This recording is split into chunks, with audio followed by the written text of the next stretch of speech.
The president's been after Amazon, after Amazon, after Amazon. Has it affected Amazon one little bit? No, it has not. He's really after the Washington Post by all the evidence, and he associates the two because Jeff Bezos owns the Washington Post and more or less controls Amazon, and he sees that connection being much more significant, I think, than it really is from a political point of view. He doesn't like being criticized. The Washington Post does that, he thinks, so he attacks Amazon. That's the simple equation. Okay, let's bring up at least one of his tweets because we have to have a little bit of the color here, right? On April 5th, the president tweeted, "The fake news Washington Post, Amazon's chief lobbyist, has another phony headline, Trump defiant as China adds trade penalties. Wrong," in all caps.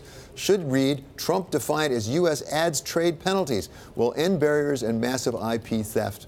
Typically bad reporting. To your point, it sounds like the issue he has is with the Washington Post, not with Amazon.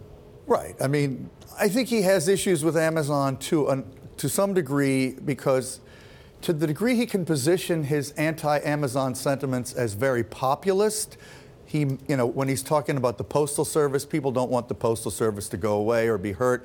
The question of whether Amazon's really getting favorable treatment from them or not is extremely complicated, and I don't think anybody outside of the Postal Service really knows the answer there, but certainly Trump doesn't know the answer, and he criticizes Amazon for exploiting the Postal Service almost every day. Yeah, and as you mentioned, has nothing to do with what's happening with the stock. If you come inside the Bloomberg, you can see the vertical lines wind up talking about the tweets, and then you have the white line, which is the equity stock price. So not the same relationship as you would think, say, from Facebook and all the drama that's gone under. Ben, what we have seen, though, is Amazon's lobbying outpacing the rest of tech in a big, big way.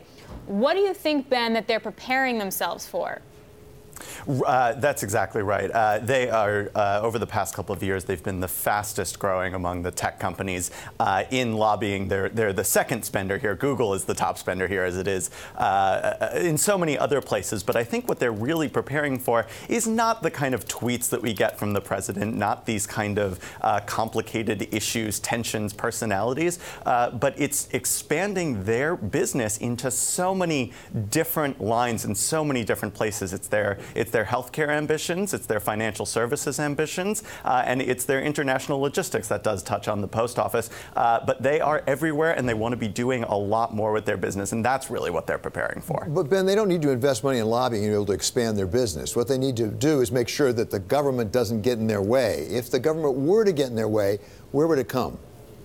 The thing that I think we're watching most closely, the thing that I think tech is watching most closely, from Amazon to Google to Facebook, are these antitrust concerns, these privacy probes, questions about whether or not they have become too dominant, too big, whether or not they're keeping out upstarts.